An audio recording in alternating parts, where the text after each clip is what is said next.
कार्रवाई के निर्देश आतंक को रोकने के लिए दिए गए हैं। और चलिए आगे बढ़ेंगे। सीज फायर के बीच नेतन्याहू की हमास को धमकी सामने आई है। इजरायली बंधकों की रिहाई में देरी पर भड़के हैं नेतन्याहू। हमास पर हमले की इजरायल ने यह धमकी दी है, शनिवार तक रिहा करे बंधकों को। ये नेतन्याहू ने बोला है। गाजा में खत्म कर देंगे सीज फायर। गाजा के आसपास सैनिकों को बढ़ाने का भी आदेश दिया है। नेतन्याहू ने अधिकारियों को यह आदेश दिया है कि अगर हमास शनिवार तक बंधकों को रिहा नहीं करता तो वो हर स्थिति के लिए तैयार रहें।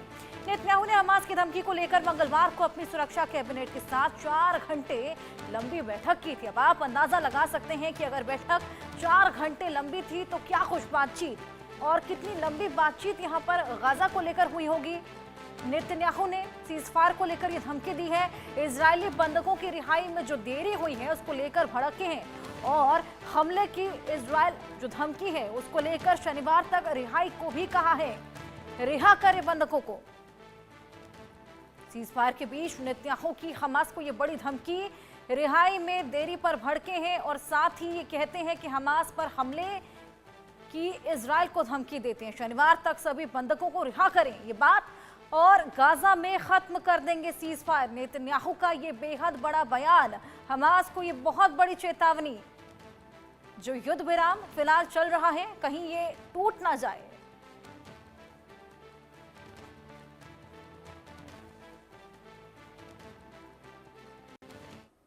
इजरायल हमास के भीषण जंग में बर्बादी की तस्वीर पूरी दुनिया ने देखी।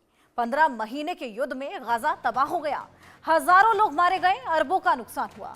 हालांकि फिलहाल युद्ध विराम है लेकिन जंग की ज्वाला फिर भड़कने लगी है। वजह है बंधकों की रिहाई नहीं होने पर हमास को अमेरिकी राष्ट्रपति ट्रंप की सीधी चेतावनी। और ट्रंप ने बंधकों की रिहाई के लिए हमास को शनिवार तक का अल्टीमेटम दिया है। उन्होंने 2 टूक कहा कि अगर शनिवार तक सभी बंधकों की रिहाई नहीं हुई तो वो हमास के लिए नरक का दीवार खोल देंगे और हमास को तबाह बर्बाद कर देंगे। इसके साथ ही ट्रंप ने गाजा पट्टी पर अमेरिकी कब्जे का खाका भी तैयार किया है। वो गाजा पर कब्जे का प्लान बना चुके हैं। क्या है ये पूरा प्लान, देखिए इस रिपोर्ट में।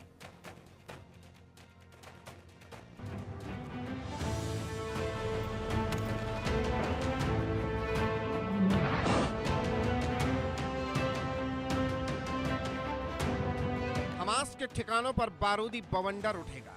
गाजा में भीषण कहर बरपेगा। शनिवार तक इजरायल के बंधकों को रिहा नहीं किया गया तो गदर होगा। हमास के लिए नरक का द्वार खुलेगा।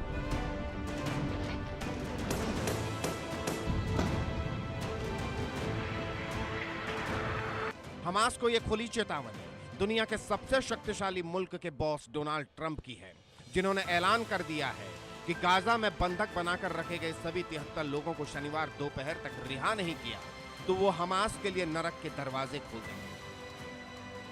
Well, I would say this, and I'm going to let that be because that's Israel's decision, but as far as I'm concerned, if all of the hostages aren't returned by Saturday at 12 o'clock, I think it's an appropriate time. I would say cancel it and all bets are off and let hell break out.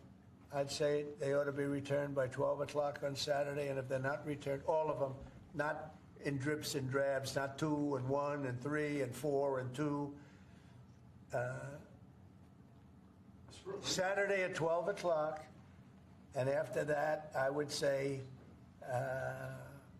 all hell is going to break out. Trump ने Hamas को ये चेतावनी तब दी जब Hamas ने Israel पर युद्ध विराम समझौते का उल्लंघन करने का आरोप लगाकर बंधकों को रिहा करने से इनकार कर दिया। इजरायली बंधकों की रिहाई पर रोक लगा दी थी। आतंकी संगठन हमास ने इजराइल पर सीज फायर समझौते का उल्लंघन करने का आरोप लगाया है। हमास ने कहा इजराइल बार बार युद्ध विराम समझौते का उल्लंघन कर रहा है। इजराइल के साथ संघर्ष फिर शुरू हो सकता है।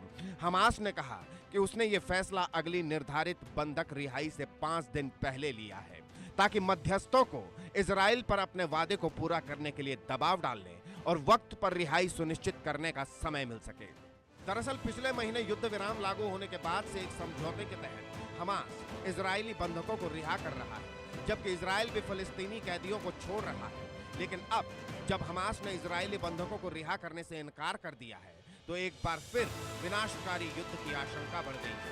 हमास के लिए खतरे की घंटी बजने लगी है और इन सबके बीच ट्रंप ने गाजा को लेकर एक बड़ा प्लान भी तैयार किया है। I'm committed to buying and owning Gaza. As far as us rebuilding it, we may give it to other states in the Middle East to build sections of it. Other people may do it through our auspices. But we're committed to owning it, taking it, and making sure that Hamas doesn't move back. There's nothing to move back into. Trump Gaza को खरीदने का खाका तैयार कर चुके हैं। Gaza से Hamas का नामो निशान मिटाना चाहते हैं। लेकिन सवाल है कि अब आगे क्या होगा? क्या गाजा में फिर भयंकर युद्ध होगा? क्या दुनिया एक बार फिर तबाही की तस्वीरें देखेगी? Bureau report, India news.